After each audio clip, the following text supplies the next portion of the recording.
Namaskar, I am Engineer P.K. Tiwari. Today I am going to explain Boolean algebra. Means today I am going to explain propositional logic. तो prepositional logic क्या होती है सबसे पहले जानिए. Boolean algebra में हमें क्या बताना है? Prepositional logic. प्रोपोजिशनल लॉजिक क्या होता है देखिए. The prepositional logic represents logic through propositions and logical connectives. A proposition is an elementary atomic sentence that may either be true or false but may take no other value. यानी क्या value होगी? True या false होगी. जिसकी value true या false हो सकती है वो प्रोपोजिशन होगा. जैसे इट इज रेनिंग, ये ट्रू होगा या फॉल्स होगा? ये हो रही होगी या नहीं हो रही होगी. Wind is blowing, you are fool, may be true और फॉल्स. जिसकी वैल्यू ट्रू या फॉल्स होगी वो प्रोपोजिशन होगा. प्रोपोजिशन क्या होगा? जिसकी वैल्यू ट्रू फॉल्स हो सकती है. जैसे व्हाट इज योर नेम, ये प्रोपोजिशन नहीं होगा, इसमें क्वेश्चन है, इसका आंसर ट्रू फॉल्स में नहीं होगा. जिसका आंसर ट्रू फॉल्स में हो, जैसे it is raining, wind is blowing, sky is not clear, you are fool, you are student, these are statement, they may be true or false, that is called proposition. जिसके लिए true या false हो सकती है वो preposition होगा. तो क्या है? A proposition is an elementary atomic sentence that may either be true और false but may take no other value. Propositions are also called sentences और स्टेटमेंट्स. क्या कहते हैं? सेंटेंसेज या स्टेटमेंट भी कहते हैं. There are two types of proposition. दो टाइप के प्रोपोजिशन होते हैं. कौन कौन से होते हैं? Simple and compound. कौन कौन होते हैं? Simple propositions and compound propositions. तो अब देखिए terms and symbols. A simple proposition is one that does not contain any other proposition as a part. Means single statement जो है वो single proposition. It is raining, ये simple proposition है. Wind is blowing, simple proposition है. Sky is not clear, simple proposition है. एक statement अगर है, एक सेंटेंस है, that is called simple proposition. A simple proposition is one that does not contain any other proposition as a part. We will use the lower case letters like P, Q, R as symbols for simple propositions or statements. For example, जैसे हमने कहा P, it is raining, और Q, wind is blowing. तो इसका मतलब P का मतलब क्या है? It is raining है. It is raining की जगह P लिख सकते हैं, wind is blowing की जगह Q लिख सकते हैं. ये इनको डिनोट करने के लिए वेरिएबल्स यूज किए जाते हैं. Lower case letters. A compound proposition is one with two or more simple propositions as parts or components. A component of a compound proposition is any whole proposition that is part of a larger proposition. Components may themselves be compounds. अब जैसे देखिए क्या है? It is raining and wind is blowing. It is raining and wind is blowing. अब यहाँ पर दो statement को जोड़ दिया गया, दो सेंटेंसेस को जोड़ दिया गया है. That is called compound proposition. जैसे स्काई इज नॉट क्लियर, तो एक सिंपल पोजिशन है. Wind is blowing, simple position है. It is raining, simple position है. अगर इन दो को जोड़ दिया जाए, दो या दो से अधिक, तो that is called compound proposition है. जैसे कहा जाए it is raining and wind is blowing. It is raining and wind is blowing, तो क्या हो जाएगा? कंपाउंड प्रोपोजिशन हो जाएगा. जैसे यहाँ पर क्या है? It is raining and wind is blowing, तो क्या हो गया? कंपाउंड प्रोपोजिशन हो गया. It is raining simple position है, wind is blowing simple position है. दोनों कंबाइन कर दिया गया है, तो ये बन गया कंपाउंड प्रोपोजिशन. जब दो या दो से अधिक सिंपल पोजिशन को कंबाइन कर देते हैं, दैट इज कॉल्ड कंपाउंड. अब उसको कंबाइन करने के लिए कुछ ऑपरेटर्स होते हैं. वो कौन कौन से ऑपरेटर होते हैं, इनकी चर्चा हम आगे करेंगे. तो वो क्या है? ऑपरेटर्स और कनेक्टिव्स जिनसे हमें कंपाउंड बनाना होता है। तो क्या है, एन ऑपरेटर और connective join simple propositions into compounds and joins compounds into larger compounds. They are called sentential connectives because they join sentences. There are 5 connectives or operators used in propositional logic. Prepositional logic में 5 connective use किए जाते हैं। एक में तो एक ही से काम होता है, एक से ज़्यादा होते नहीं, एक अकेला होता है, यानी कि यूनरी होता है, यूनरी ऑपरेटर होता है। यूनरी मतलब अकेला, सिंगल, बाइनरी मतलब 2। तो देखिए, तो पहला क्या है, निगेशन और इन्वर्टर और नॉट ऑपरेटर। पहला क्या है, निगेशन और इन्वर्टर और नॉट ऑपरेटर। तो ये यूनरी ऑपरेटर है, इसमें सिंगल प्रोपोजिशन लिया जाता है और ये क्या करता है, जो भी स्टेटमेंट लेते हैं उसको निगेट कर देता है। जैसे अगर कहा इट इज रेनिंग, अगर निगेट करें तो क्या हो जाएगा, इट इज नॉट रेनिंग। अगर कहा जाए स्काई इज नॉट क्लियर, तो इसका निगेट क्या हो जाएगा, स्काई इज क्लियर, यानी निगेट कर देता है। अगर नॉट नहीं है तो नॉट लग जाएगा, अगर नॉट है तो नॉट हट जाएगा। ये एक स्टेटमेंट पे वर्क करता है ये, इसलिए इसको यूनरी ऑपरेटर भी कहते हैं। It is also called unary operator. तो निगेशन और इन्वर्टर और not operator, it represented by tilde, tilde ये ऑपरेटर लगता है, और बार और complement. It is an operator that affects a single statement only and does not join 2 or more statements. It negates the statement. For example, जैसे हमने कहा P it is raining, तो P complement क्या होगा, P complement यानी P not P it is not raining, not लगा देंगे, not नहीं है तो नॉट लगा देंगे, निगेट हो जाएगा।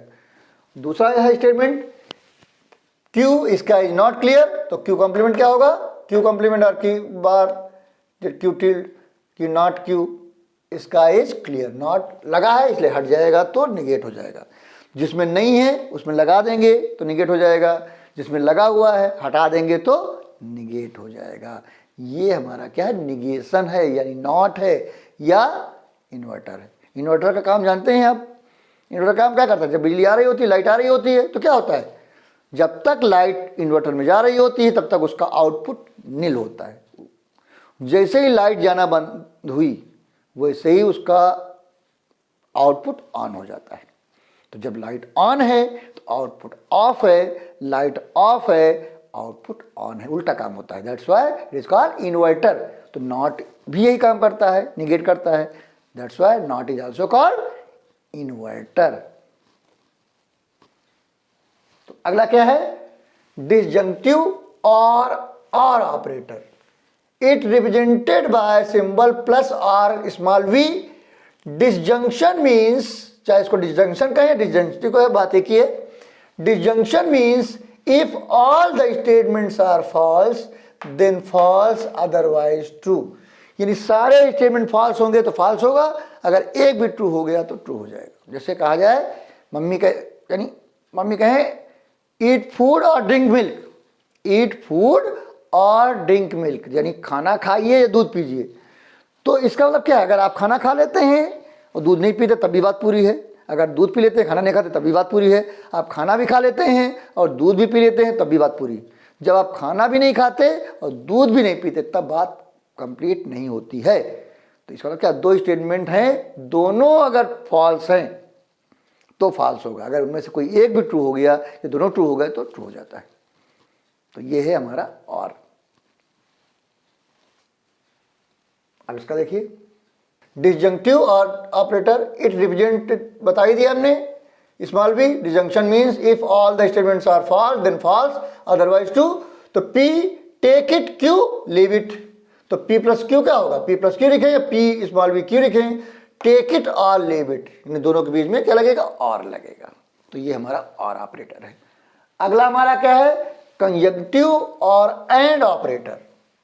It represented bye symbols ampersand और डॉट और कैप, ये 3 ऑपरेटर लगते हैं, इनमें से कोई लगा सकते हैं। Conjunction means if all the statements are true then true otherwise false.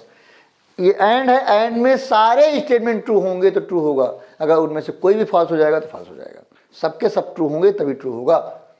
जैसे कहा जाए eat food and drink milk, eat food and drink milk, इसका मतलब क्या है, आप खाना भी खाएंगे और दूध भी पिएंगे तब बात पूरी होगी। अगर आप खाना खाएंगे दूध नहीं पिएंगे तो बात पूरी नहीं होगी। अगर दूध पिएंगे खाना नहीं खाएंगे तभी बात पूरी नहीं होगी। अगर ना खाना खाएंगे ना दूध पिएंगे तब भी बात पूरी नहीं होगी। यानी जब आप खाना भी खाएंगे और दूध भी पिएंगे तब बात पूरी होगी। यानी eat food and drink milk है, तो यहाँ पर एंड लगा है, तो जब तक बात तभी पूरी होगी जब आप दोनों काम करेंगे तभी बात पूरी होगी, नहीं तो बात पूरी नहीं होगी।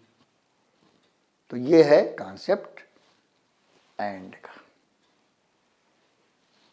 तो जैसे इसका क्या है, फॉर एग्जाम्पल देखिए, P it is raining, Q wind is blowing, तो P डॉट Q या P एम्परसेंट Q या P cap Q, it is raining and wind is blowing.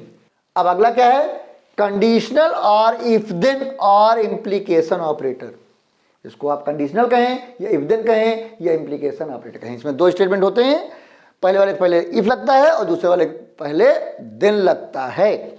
तो देखिए, it represented bye symbol double line arrow या single line arrow या बनता है। Implication means if one statement is true then other statement is true. For example, P if you work hard, Q you will be rewarded.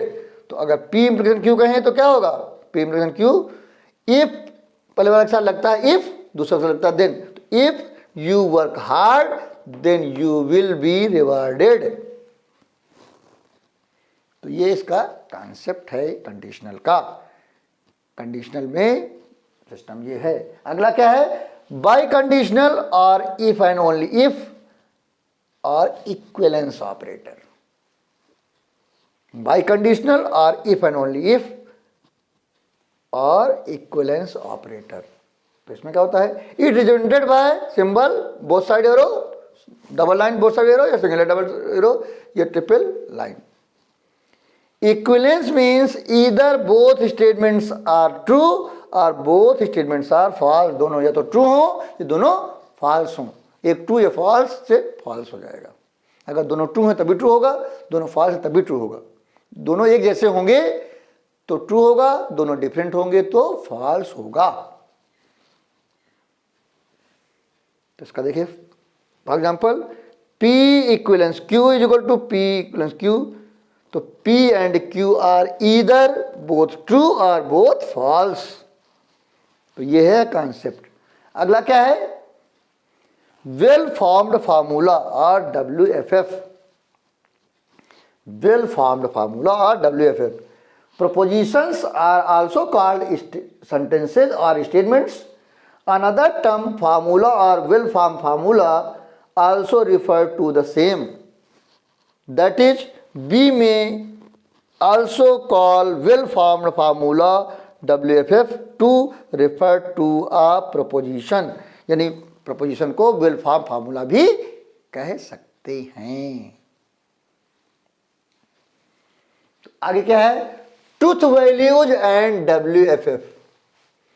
Every simple or compound proposition may take an either true value or false value. These true also denoted by 1 and false also denoted by 0 are also called truth values।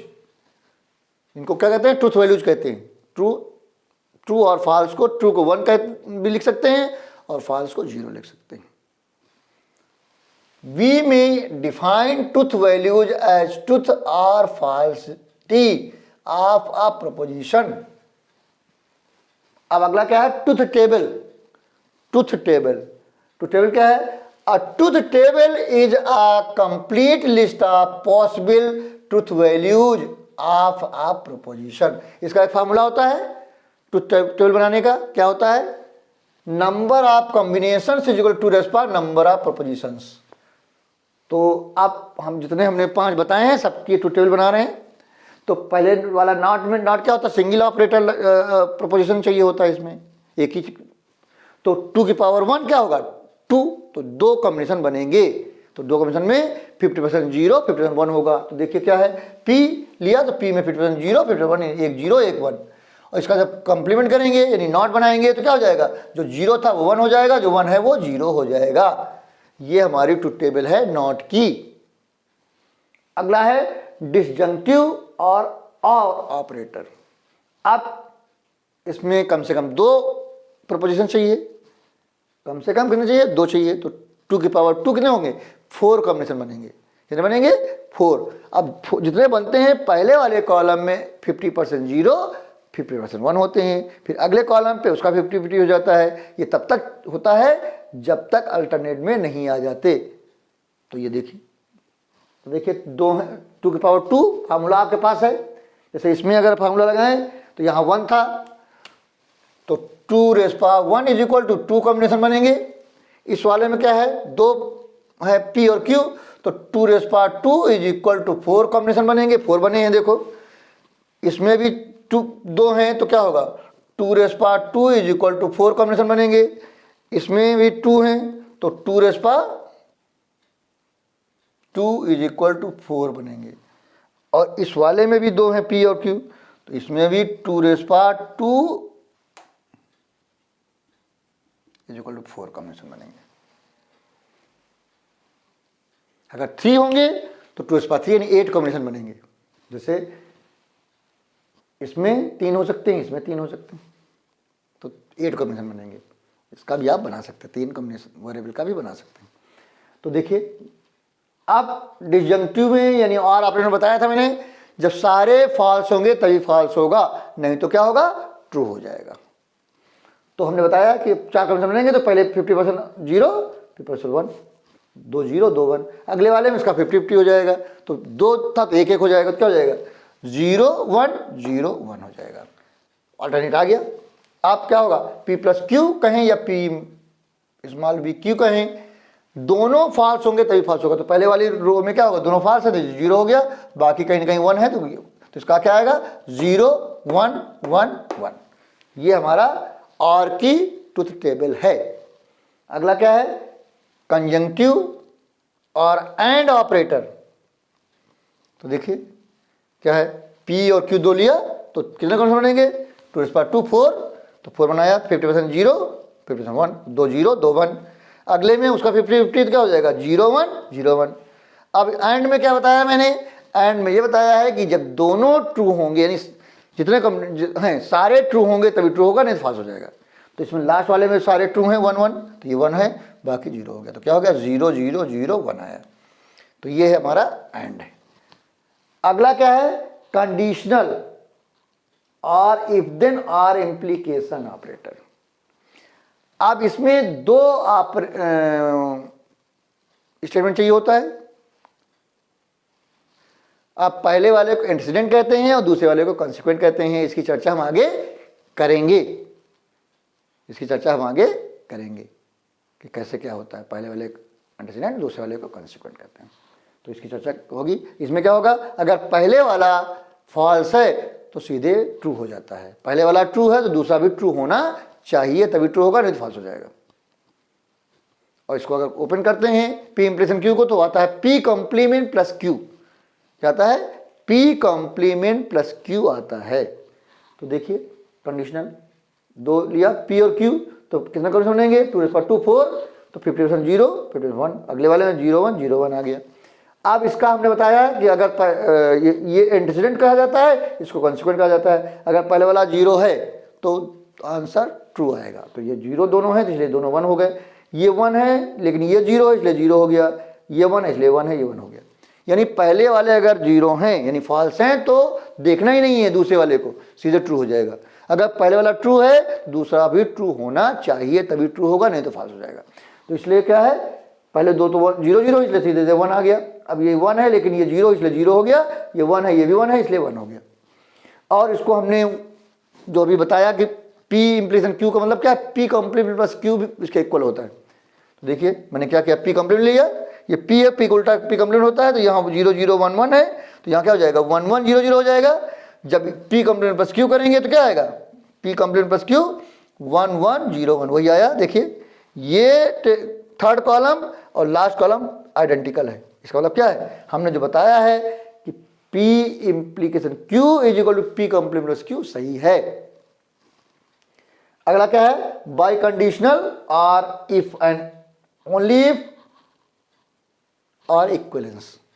इसमें क्या होता है, दोनों एक जैसे हैं तो true, अगर दोनों डिफरेंट हैं तो फॉल्स।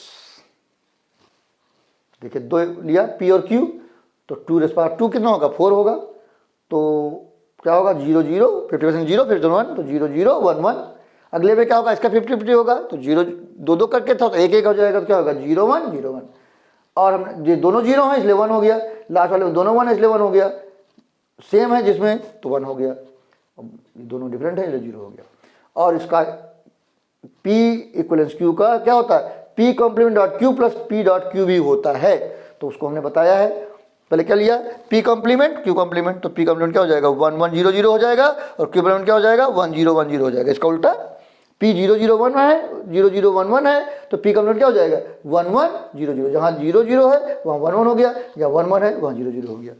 इसी तरीके Q का उल्टा हो जाएगा Q कॉम्प्लीमेंट, तो 0 1 0 1 है क्या हो जाएगा 1 0 1 0 हो जाएगा।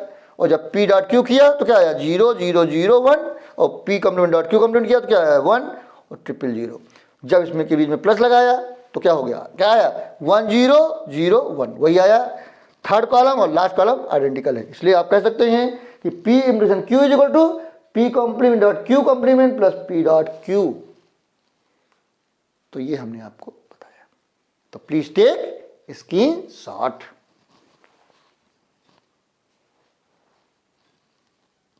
तो आज हमने आपको बताया प्रोपोजिशनल लॉजिक, उसमें बताया simple proposition and compound proposition. पहले बताया प्रोपोजिशन क्या होता है उसके बारे में बताया, फिर टर्म्स एंड सिंबल्स बताए, फिर मैंने ऑपरेटर्स और कनेक्टिव्स बताए 5, निगेशन,